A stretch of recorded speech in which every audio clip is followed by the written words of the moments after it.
na eleksyon.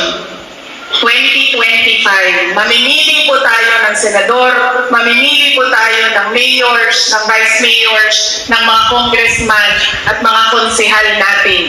Meron po tayong dapat na tatlong gawin para po magbago ang mukha ng ating pamahalaan at magbago ang mukha ng ating governance dito sa ating bayan. Una po ay yung paniningil natin bilang botante sa pangako ng mga politiko. Bawal po sa politiko ngayon ang mangako na kung ano ang gagawin niya sa susunod na taon. Pag ako nanalo, ganito ang gagawin ko. Pag ako nanalo, bibigyan ko kayo ng ganito. Huwag po tayong maniwala kaagad. Dapat po tingnan natin yung nangangampanya, yung kandidato. Noon ba nakaraang eleksyon, meron siyang mga pangako na ibigay ba niya? Yun po ang unang tanong natin kapag tayo ay nakakarinig ng promises, pangako. Naibigay ba ng kandidato yung pangako niya noon? Kasi ibig sabihin, meron siyang kredibilidad na pangako pa para sa susunod. Pero kapag hindi niya naibigay yung kanyang pangako nung nakaraang eleksyon, ay dapat po pag-isipan ninyo ng mabuti kung ibibigay niyo ba yung boto ninyo sa kanya. Yan po ang una. Pangalawa, nagiging legal na po ang vote buying sa ating bayan. Tinatago po nila sa pangalang ayuda. Tinatago nila sa pangalang akap, ais, tupad ang kanilang pagbibili ng boto ng mga mamamayan. Magiging mas matindi pa ang ayuda na darating sa January, sa February, sa March, sa April, hanggang sa araw ng eleksyon. Dahil legal ang mamigay ng ayuda sa panahon ng election period. Dahil ipapa-exempt yan ng mga politiko. Sasabihin nila, ay naku, hindi pwedeng bawal ang pamimigay ng ayuda kasi kailangan yan ng mga tao. Ibibigay nila yan sa kanilang mga botante. Pero pag-isipan natin tayong mga botante, bakit ko ba utang ito sa mga politiko? Pera ito ng bayan. Hindi ito pera ng politiko. Kung binigay mo ito sa akin, ibig sabihin, karapat-dapat akong makatanggap at hindi ko ito utang sa iyo na politiko ka o kandidato ka. Ibig sabihin, ito ay serbisyo ng gobyerno na dumaan lang sa iyo. At hindi ito utang na loob ko sa iyo na nagbigay ng ayuda.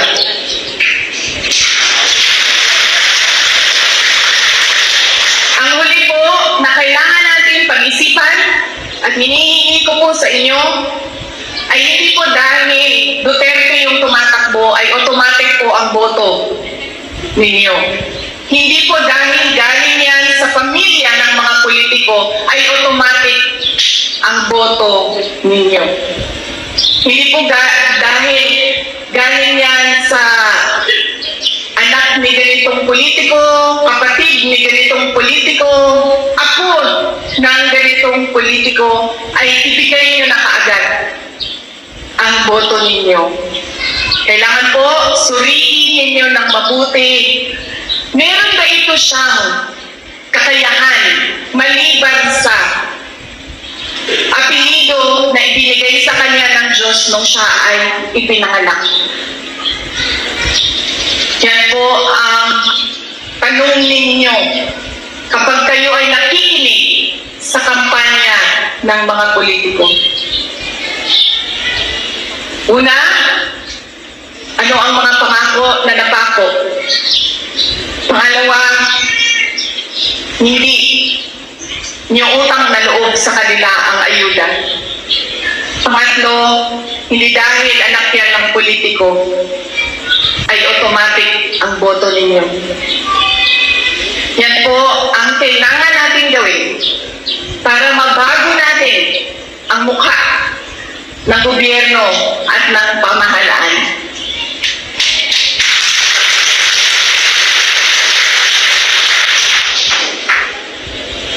Bawal na po ang mangopya sa sample ballot dahil marami sa atin binibigyan lang ng sample ballot, kopya tayo ng kopya doon sa sample ballot. Gumawa po tayo ng sarili nating listahan base po sa pagsuri natin sa kandidato. Kailangan po, wala akong kakayahan na magsuri akong mag-isa. O di sige, kayong mga senior citizens na organisasyon, pag-usapan ninyo. Pag-usapan ninyo, sino ba ang karapat-dapat na umupo dyan sa pwesto. Sa tingin ko po, kung tayo po, ganyan po ang mindset, pag-iisip natin sa darating na eleksyon at mapabago natin ang mga tao at ang mapili natin ay yung mga karapat-dapat talaga na umupo dyan sa mga posisyon, ay meron tayong makikitang pagbabago sa ating bayan, sa tulong ninyong lahat. Dahil sa Kapaskuhan, marami po sa ating mga Katoliko na mga kapatid ay naghahanda na po sa panahon ng Pasko. Ang Pasko po ay panahon ng pagpapatawad, pagmamahalan, at pagbibigay.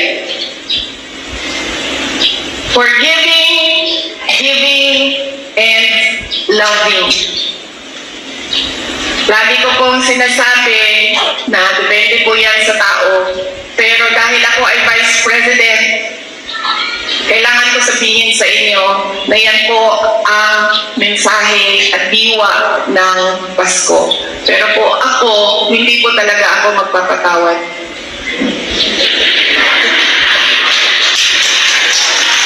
Pero kailangan ko sabihin sa inyo na ang Pasko ay panahon ng pagpapatawad. Nasa sa inyo na yan. Kung magpapatawad kayo, dahil iba-iba naman ang tao eh. Diba? Meron sa atin mabilis magpatawad, meron sa atin matagal, at meron sa atin dinadala na talaga sa hukay ang galit.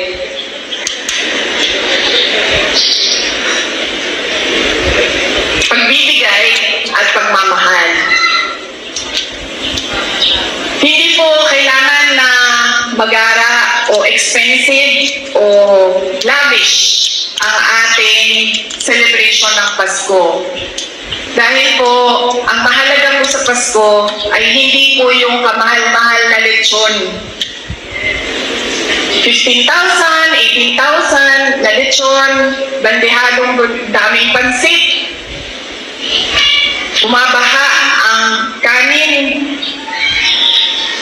Dahil po, aanin po natin ang masarap na lechon. Kung yun namang kumakain sa harap natin ay masama ang loob nila sa atin. Di po ba?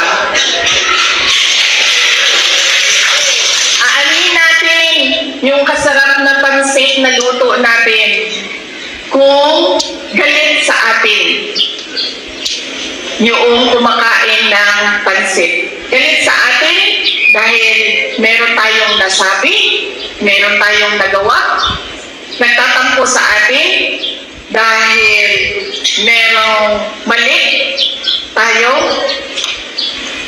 Kaya po, ang mas importante ay simple ang selebrasyon pero masaya ang lahat ng tao sa loob ng bahay na nagsiselebrate ng Pasko.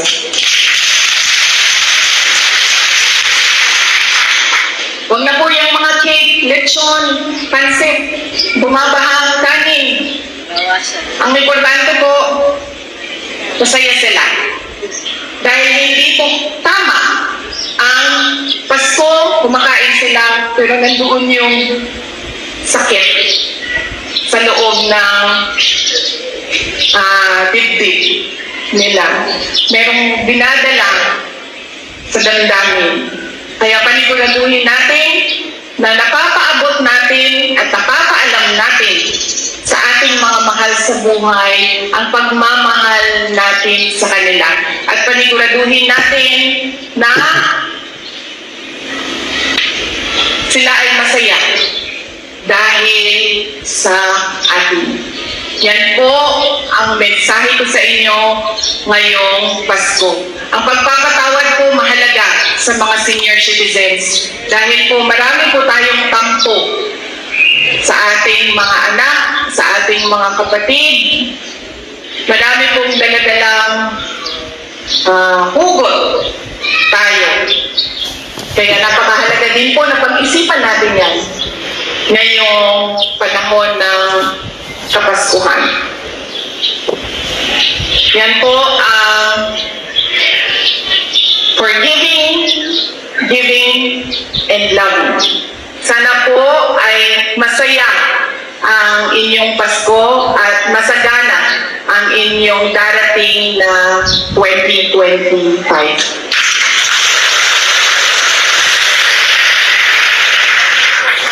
Mga kababayan, ang lahat po ng ginagawa natin ay para sa Diyos, sa bayan, at sa bawat pamilyang Pilipino.